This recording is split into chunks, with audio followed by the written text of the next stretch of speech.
Excuse me. So last week I started off my message by asking you if you are the same person you were 10 years ago.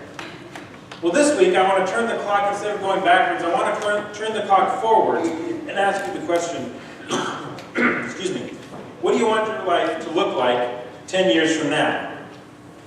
As I was thinking about this question, maybe not 10 years, what do you want your life to look like 1 year from now? What do you want your life to look like 2 years from now? But I asked my boys this question last night. I said, hey guys, what do you want to do 10 years from now?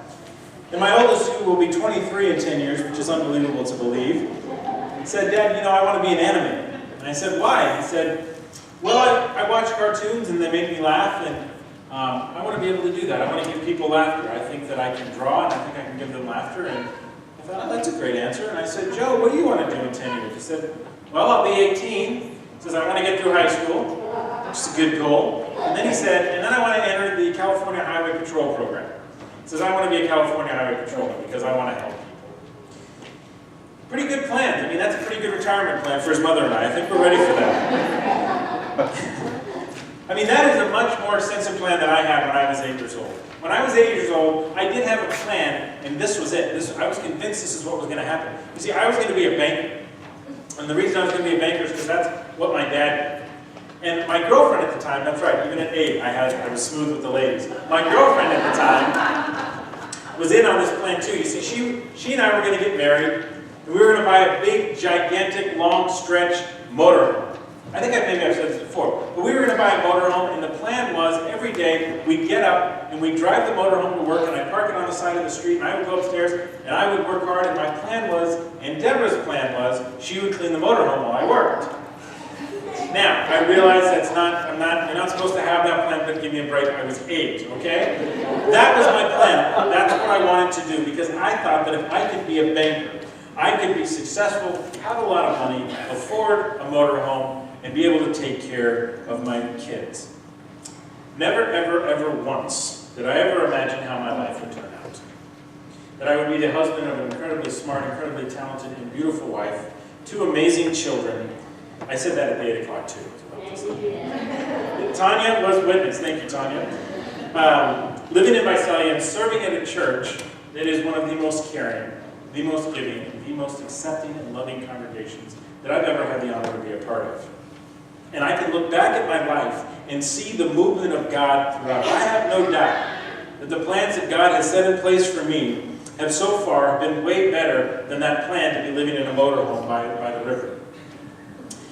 When we think about the future, we think about how we want our lives to improve. When we ask kids that, when we think about it, we think, what I want my life to be is better than the place that it was now. But the question we need to ask is, but by whose standards? How are we measuring this idea of our life being better? 2 weeks ago I claimed that, and I still stand by this, but 2 weeks ago I claimed that the worst thing to come out of the 1980s was Madonna. And I have to say, I am so happy and so proud that so many of you agree with me. It just confirms the fact that I am meant to serve in this congregation. But not to rag on the 80s, because a lot of really good things came out of the 80s too. Think about some of the movies that came out of the 1980s. The Breakfast Club, Back to the Future, Empire Strikes Back, Field of Dreams, Hoosiers, Caddyshack, and of course, one of the top 10 all-time funniest movies, Airplane. But I think one of the most underrated comedies of the 1980s was a little comedy called The Three Amigos. Who could be the cast of Steve Martin, Chevy Chase, and Martin Short? Now, if you haven't seen the movie, I'm just going to give you a brief rundown. It's about 3 Hollywood actors in the 1930s who get fired at the beginning of the movie because they ask for more money. And as soon as they're fired, they receive an invitation from a small town down south in Mexico called Santa Poco. And the people of Santa Poco have seen the Three Amigos, and they think that the Three Amigos can help them to defeat their enemy, El Guapo, the evil, infamous El Guapo. Here's the thing about the people of Santa Poco. They don't quite understand movies yet, and they think the Three Amigos are actual real heroes. So they offer the Three Amigos 100,000 pesos to come down and to fight this man. And the scene I want to show you a scene from this movie, because when we ask about what we want our future to look like, we all dream, right? I mean, somebody in California just outside of LA hit the $405 million lottery. No doubt that person is dreaming. We like to dream about our future. And I think the Three Amigos capture the way we dream pretty accurately. So would you please watch this video?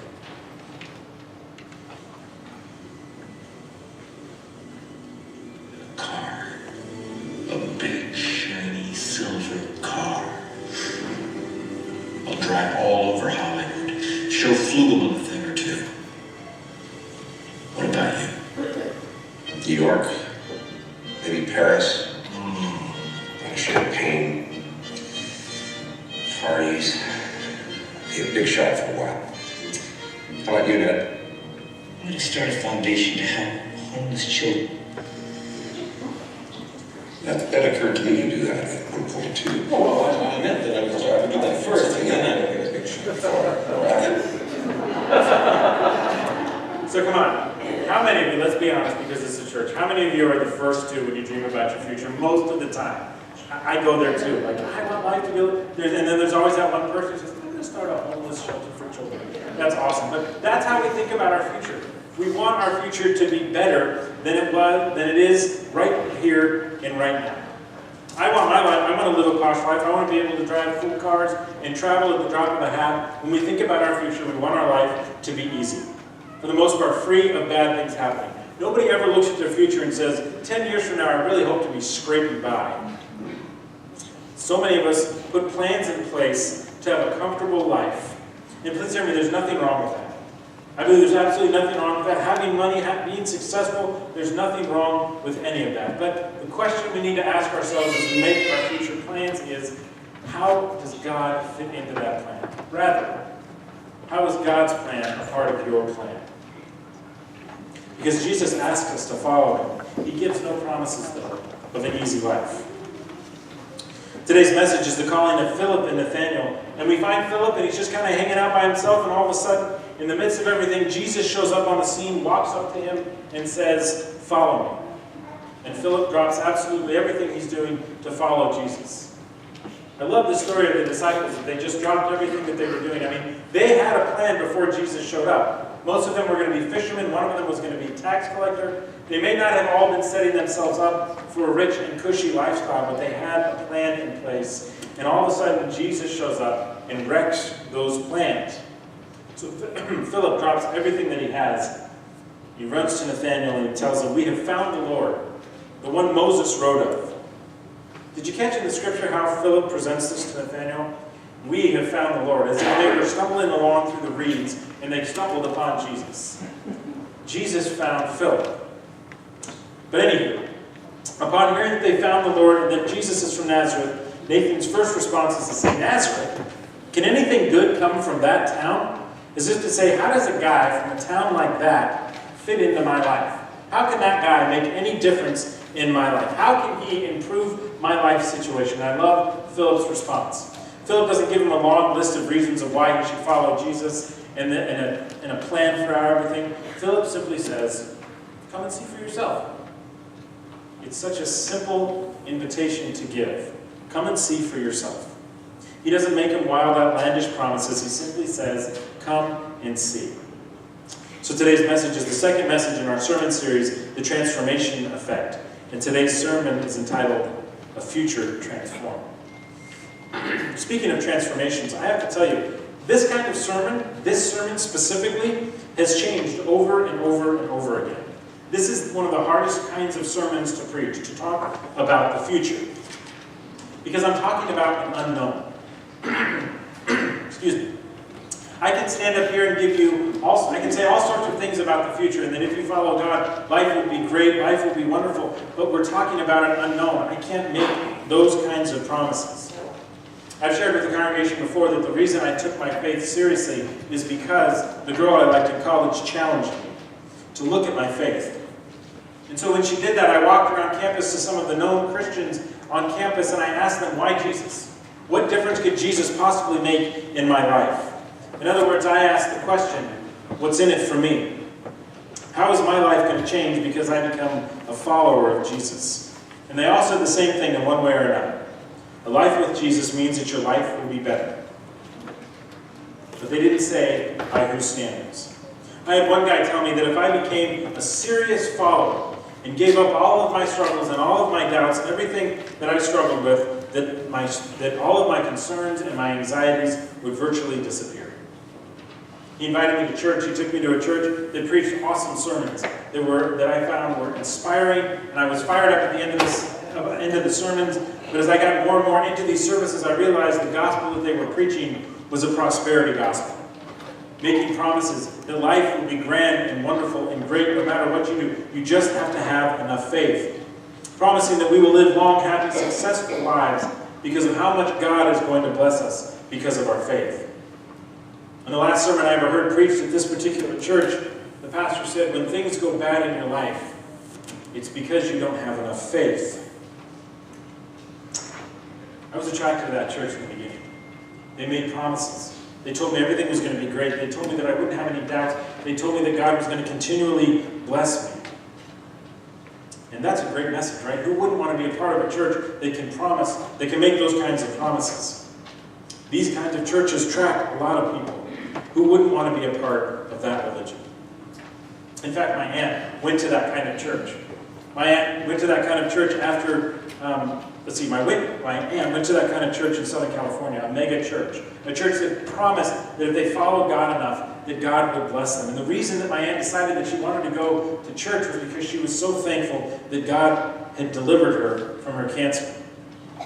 She would talk about the messages and how positive they were, and she would share the messages with us and tell us that we just need to have enough faith, and we too could be healed like she was. And then one Sunday, the church invited a woman up on stage and gave a testimony just like my aunt's story. And the woman talked about how she was healed of breast cancer. She said, I just believed hard enough, and God healed me. She said, I know that if I continue on the path of righteousness, God will keep me cancer-free, and I will live a long and happy life. And about a month later, after hearing the testimony, after my aunt heard that testimony, she received word that her cancer had returned. I'll never forget that Christmas when she kind of laughed it off, because that's what we did in our family. We made jokes when things got scary. She kind of laughed it off and said, well, I guess I'll just believe her and I'll be okay. And a couple of months later, I went back to Southern California to say goodbye. Years later, her husband, my uncle, when I told him that I'd be going to seminary, simply said to me, well, don't try to convince me of anything about your faith. He said, we tried praying. We did everything the church said we should do to heal Mary, and God still took her from me. I want to pause here and just say, please do not hear me saying that there's no power in prayer. There absolutely is. I absolutely, positively believe in the power of prayer. When we channel God and we talk to God and we pray to God, God will let us know that He is with us, and God will bring healing to us. There is power in prayer. But for my Aunt Mary, her healing came in a way that we were not expecting. Sisters and brothers, when Jesus calls His disciples, He did so by simply giving them an invitation to follow Him. Jesus came to His disciples and simply said, follow me. Jesus knew what their lives were going to look like. Jesus knew that when He called these disciples, Jesus knew His ministry was going to start off strong, and there would be miracles and teachings and healings, but He also knew that there would be stones thrown, and His followers would be under constant threat, and Jesus knew that ultimately He would go to the cross. But do you honestly think that if Jesus had gone up to His disciples and said, brothers, follow me, because in 3 years, this is everything that's going to happen, do you think that if Jesus had given them a roadmap of the next 3 years, they would have continued on this journey? Jesus gives us an invitation to follow Him, to come and see for ourselves what God has to offer. That's what Philip did to Nathanael when Nathanael asked him the question, what good can come out of Nazareth? Nathanael asks, what's in this for me? How can Jesus make my life better? And Philip doesn't try to convince him that his future will be brighter. He doesn't tell him that he's going to be rich. He simply tells him to come and see for himself. Come and see what this man from Nazareth has to offer. Because, friends, it's not our calling to sell Jesus to people, but it is our calling to invite them into a life of Christ. I recently became an on-call chaplain in Kauai Delta, which means 1 week out of the month, from 5 p.m. to 6 a.m., I'm on call. And then on Saturdays and Sundays, I'm on call for 24 hours. So I can get a call at any time during the night. Well, this past Tuesday, I got a call at about 3 a.m. The call was from the nurse in the ICU, and a patient had just woken up from a coma. And he wanted to speak to a priest. They got me. It's a good thing, it's fine. But when I came to his bedside, he introduced himself. I'll call him Ryan. I came to Ryan's bedside, and he told me that he was 82 years old, and all his life, all he ever heard from his mom and his sister and his wife, and now his daughter, was how he needed to follow Jesus and how Jesus would make his life better. He said, they would say things like, your life will look so much better for you. You will be at peace. You will be happy. You will have joy. And he said to them, I already have those things. What difference can Jesus make in my life? Nothing they said to him convinced them that God is the path to take. They tried everything they could think of to get him to accept Jesus. But as he explained, he said, I'm a stubborn man. And if you nag me, the more I'm going to dig in. I don't think anybody ever really came to Christ because they were nagged to him. But all of a sudden, as he's telling this story, his eyes lit up. And I'll never forget the look in his eyes as he told this story. He said, and then I had a heart attack. He got a big smile on his face. He said, I don't remember too much about that night. He goes, I remember all of a sudden having a strange feeling in my chest, and then I remember seeing all sorts of people running around me, and I remember hearing all sorts of chaos and things. He said, but the one thing that I do remember hearing is my good friend. I don't know where he was, I don't know what he was doing, but all I heard him saying was, God be with you. God be with you. God be with you. That was all he remembered as he was being wheeled out of his apartment. And he said to me, he said, you know, Chaplain, I think I now understand why my mom and my sister and my wife and my daughter want me or invited me to a life with Jesus. He said for the first time in his life, he heard someone pray for him rather than nag at him about faith. I said last week, if you're not dead, then God is not done. And there is proof in that hospital bed in the ICU. God was not done with Ryan either. He has hope. He has hope in a future. He has hope that he will again see his wife who passed away 5 years. He knows that he will see her again. All of a sudden, everything started clicking in his 80s. God is never done with us. As we look at our future, how is God going to shape our lives? I don't know the answer to that question. Friends, you and I, though, have been given the charge by Jesus to go make disciples of all nations. And the way we do that is to channel our inner Philip. To invite people to come and see for themselves what a life of faith can mean for their future. It doesn't mean that we have to tell them that life will be perfect. We simply offer them that invitation. Come follow Jesus. And when they ask the question, what's in it for me? What can God do for me? We simply say, come see for yourself. Come see for yourself. Because if you start hanging around Jesus long enough, he'll start pressing down on the things in your life that you thought were important. God will get into your life and he'll start reshaping the view you have of what's important. He'll start reshaping your values and he'll start reshaping you in ways you never could imagine. Think of the story of Paul, the writer of most of the New Testament. He was one of the biggest Christian killers of his day. People call him the Hitler of Jesus' time. And all of a sudden, as he's walking on the road to Damascus, he gets knocked off of his horse, blinded by Jesus, and his future is transformed forever. So again, friends, what will your future look like 10 minutes from now, 10 days from now, or 10 years from now? The only answer that I have for you is come and see for yourself. When you have doubt, when you have worry, when life is not going the way that you expected it to go, when you get that 3 a.m. phone call, when you get that diagnosis you don't expect, channel your inner Philip. When you find yourself asking God, what in the world is happening? Hear that voice of Philip saying, come and see. I'm with you no matter what. I can't promise you wealth. I can't promise you good health for you and your family. I can't promise you that life will be easy. But I can promise you that a life with God and a life with Christ is better than a life without Him. Having a solid foundation of Christ is better than not having that at all. God does have a plan for you. There's a song, and it's really popular at funerals. I'm sure many of you have heard it. It's called In the Garden. Has anybody ever heard that song? Raise your hand. A few people have heard it. Okay. I think it's a beautiful song about God's presence with us. And the chorus goes like this. I think they almost started singing at 8 o'clock. And He walks with me and He talks with me. And He tells me I am His own. And the joy we share as we tarry there, none other has known. I like that song a lot. In fact, we sung it at Gail's grandma's funeral. It was a beautiful song, a reminder of God's presence with us. But I feel like we should add at least another verse. Because it's not just our joys that God shares with us. A life with God means that He will be with us not only in the garden, but He'll also be with us when we find ourselves in the weeds. down in the valley, when we find ourselves struggling in life. There is never a time in our lives that God does not walk with us and talk with us and cry with us and celebrate with us. He is with us all through our lives, the struggles, the joys, the heartache, and the laughter. He's not just there walking with us, but he's challenging us to look at our lives as more than just the building up of stuff. You hang around Jesus long enough, he's going to rattle your comfort level. You hang around Jesus long enough, he'll lead you to a future you never saw coming. And it won't always be pretty, and it won't always be comfortable, and it certainly won't always be predictable.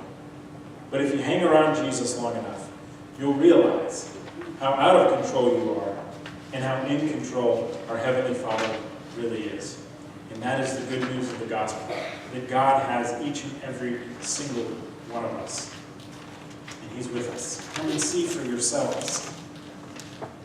No matter what you do, no matter where you go, whether you're successful in the future or not, God does not just walk with you and talk with you, but he's leading you to a life that you can't imagine. We are not God's salesmen, we are God's ambassadors. Take your faith story, take your God into the world and invite people to come and meet Jesus. And when they say, what's in it for me, invite them to come and see for themselves. Amen. Amen. The peace of the Lord be with you always. And also with you. Please share that peace with everybody around you.